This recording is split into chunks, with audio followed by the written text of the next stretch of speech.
Well, my grandmother came from Hale, and my mother was born in Hale. My father was born in North Manchester, Middleton, Yes. through his parents coming from Wales, where there was no work, and they came into here in the Industrial Revolution to come and work in locally. My father met my mother at the local church here. At her sister's wedding, was marrying one of my father's friends. And I was born on August the 5th, 1927. They lived in Middleton through my father working in the cotton mill, which he absolutely hated. And he applied to go in the army at the age of 16, fobbing his age. He was in for 1 year. I have got all his diaries with all this in. And he was, that year, some government officials said they were too young and they had to come out. He was a bugle boy in the medics. So he had to come out for a year, but as soon as he could, he was back in again. And he was gassed, went to France and was gassed. It was never quite the same, I don't think, with that happening. No. Anyway, he married my mother, and I was born on the 5th of August, as I say, 1927. And they always wanted to have their own business because my mother, at the age of 14, worked in the local newsagents in Hale Village. And the gentleman that owned the newsagents wanted to retire. He wrote to my parents and said, would they be interested in buying the business, which they obviously did over the years. And delighted. I was 2. There's a photograph of me in the Hale book of me outside the shop at the age of 2. When the war started, I was just 12. And I went with a bag of newspapers from our shop because we had 1,000 troops billeted in all the big houses that were empty in Hale. They paraded past our shop and they went to the drill hall for meals. So before I went to school at the age of 12, I took a bag of papers to the drill hall, sold them to the troops, for which the medics were in charge of me. They had their office behind my trestle table, and then I went off to school. When I was at school, we just had the usual air raid drill at a local school here in Hale. And as the war went on, of course, I became a teenager and we got these 1,000 troops in Hale. So we're very much in demand for dancing, very much in demand. Every night we were dancing. We had the Royal Artillery first, then we had a Staffordshire regiment, then the King's Own Scottish Borderers. So every night there was dancing. We also have Polish people in Dunham Park, so they came to the dances, so we met these Polish lads, lovely. We used to go into Manchester dancing, and I've been only 16, 17. In addition to that, I had a bicycle and we were in the parade of shops. I don't know whether you know Hale. A little. But the parade of shops is where Barclays Bank is now, and we were the next shop. In fact, Barclays Bank have taken over our shop, and I had to take my bicycle round the block of shop to go in the back entrance rather than the front of the shop. And on point duty was a soldier in his cabin with a gun. I was told what to do and what to say because the car park, which is now a car park, was garages for Bren guns, and they were on duty to guard the Bren guns. So he'd shout to me, who goes there, friend or foe? And I had to say friend. Anyway, I think my father got a bit worried about this, like, so he decided that he'd let me have a front door key, but I shouldn't really have it till I was 21, but this was the circumstances. He was in the Home Guard, my father. My mother was an air raid warden. Under the shops, the cellars, there's a block of eight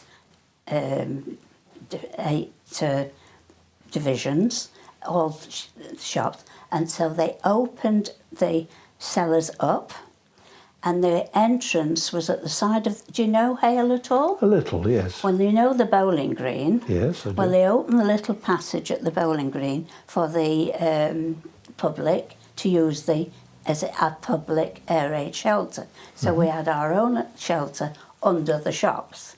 Well, there were certain nights that, when you got complacent, you could hear the planes coming over, and you got fed up with it, so you didn't bother to get up.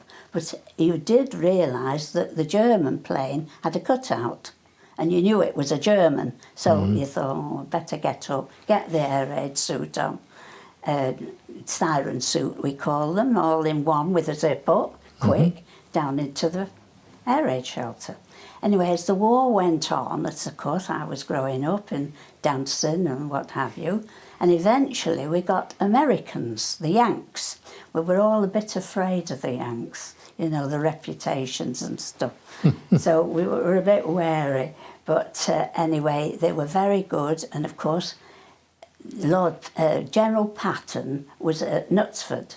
And they used to pick us up in a truck outside our shop and take us to Knutsford dancing. Well, the dance hall in Knutsford was at the town hall.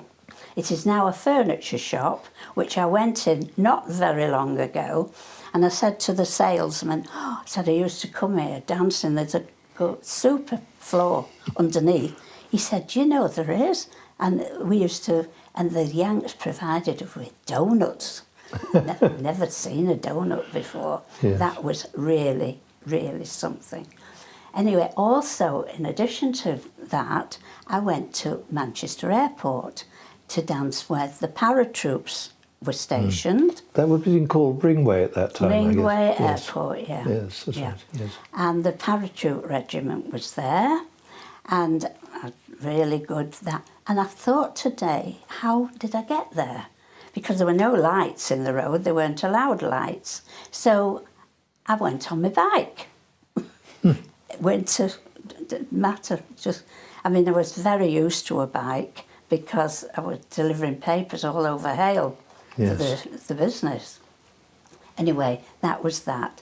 And eventually I used to go dancing into Manchester, and the war ended and we celebrated outside Manchester Town Hall.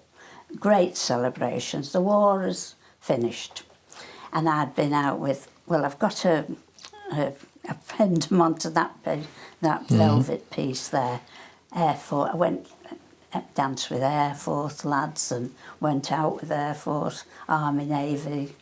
Nothing untoward went on, believe me. No. Anyway, the war ended and I was dancing in Manchester at the Plaza Ballroom when I met my future husband. Oh, before that, I was going with my father, who was in a concert party, and it was based in Chorlton, called The Decoys.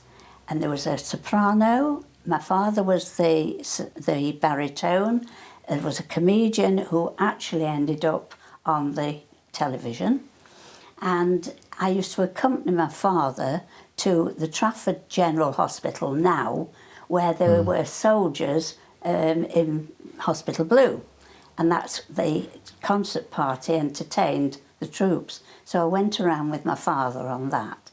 One particular night I do remember, as we're talking about the Manchester Blitz, it was the 28th of August 1940, because it was my mother's birthday, and that was a particular night that I never forgot. It was very, very, very frightening. Very frightening. And the other one, of course, was the Manchester Blitz in the Christmas.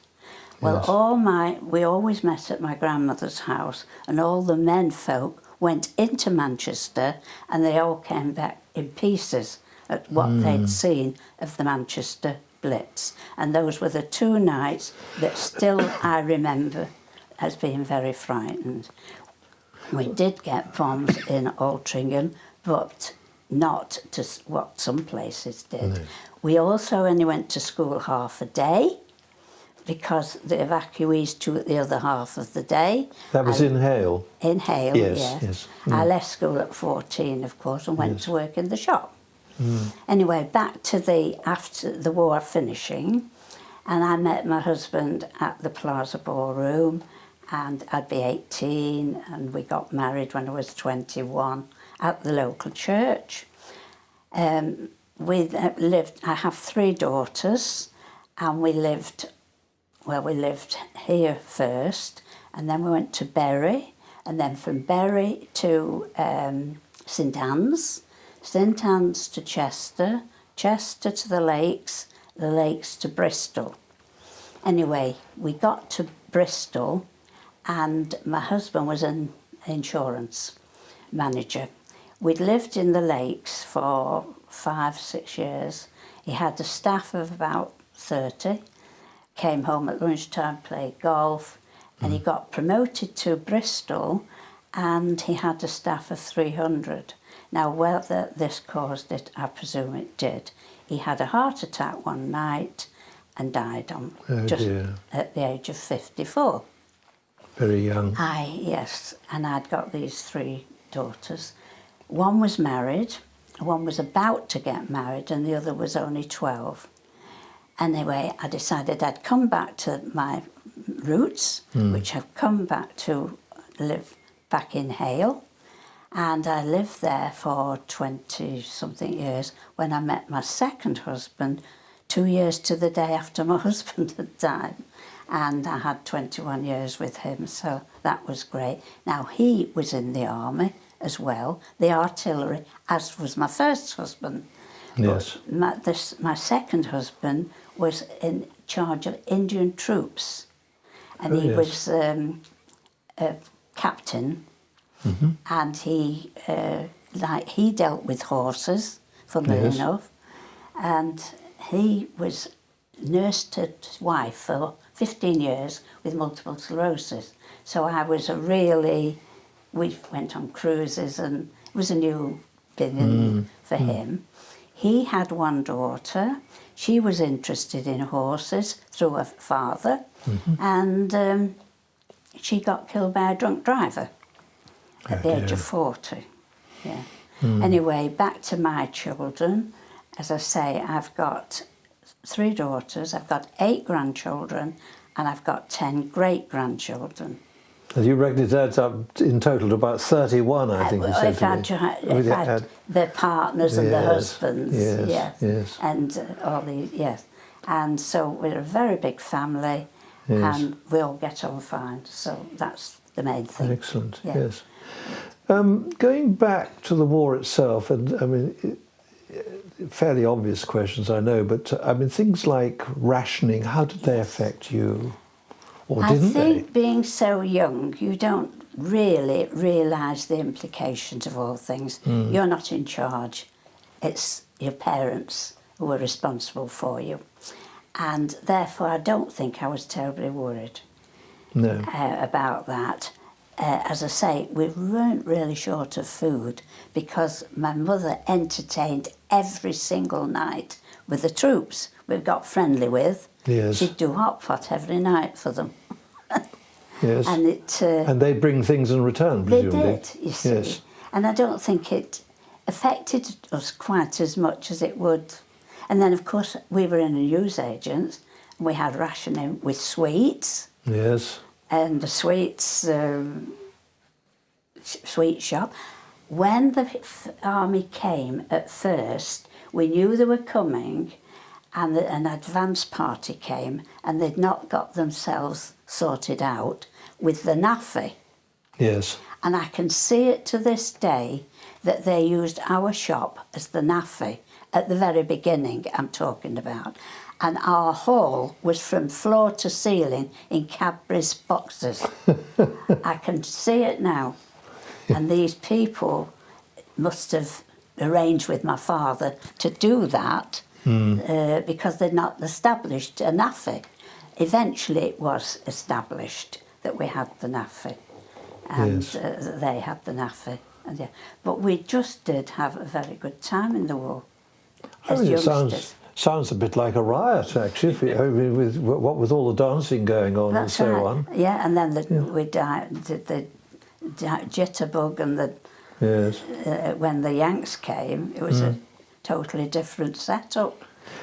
You mentioned the night of the 28th of August, the first night of the Blitz in Manchester in 1940. Where were you at that time? With my parents. So you were in Hale shelter. when it was going on? Oh, yes. Oh, yes. Yes, so you weren't but out. we knew that it was bad. Yes. Because of all the activity and the bombing, and you could hear it all going on, and that was a very bad. I mean, Hale itself was probably not one of the places where people would have been evacuated from. Oh, no, not from. We had evacuees, but we didn't get evacuated ourselves. Yes. And there were bombings local. Byram Street was bombed, and the corner by, well, you probably, do you know Altrincham? A little, yes. A little. Well, near Tesco, that was about a whole family wiped out there. Yes. They have got a seat there in memory of that family on that corner by Tesco's in Altrincham. So we weren't terribly badly affected, but we were hearing all of it going on. But you just got complacent and being young. That's right. I mean, for you, I suppose it was a way of life. Although you had known the world a bit before, yes. As you were growing up, you had to accept it for what it was. That's right, yes. And I've still got ration books and clothing coupons and petrol coupons. Got them there, which I've kept. Yes. Sillily enough.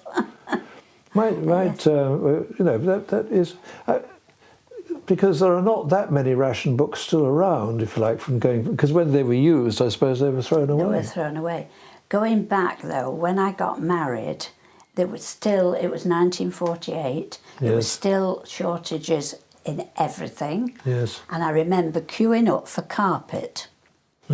By Hale Station, it was a carpet shop, but we got wind that there was some carpet. And I got to... When we first got married in 1948, most of our friends were living with their parents because they couldn't get houses. My aunt got me a flat in Bowden, Stamford Road. Yes. Posh. And the fellow that owned it had bought it for £250 in the war.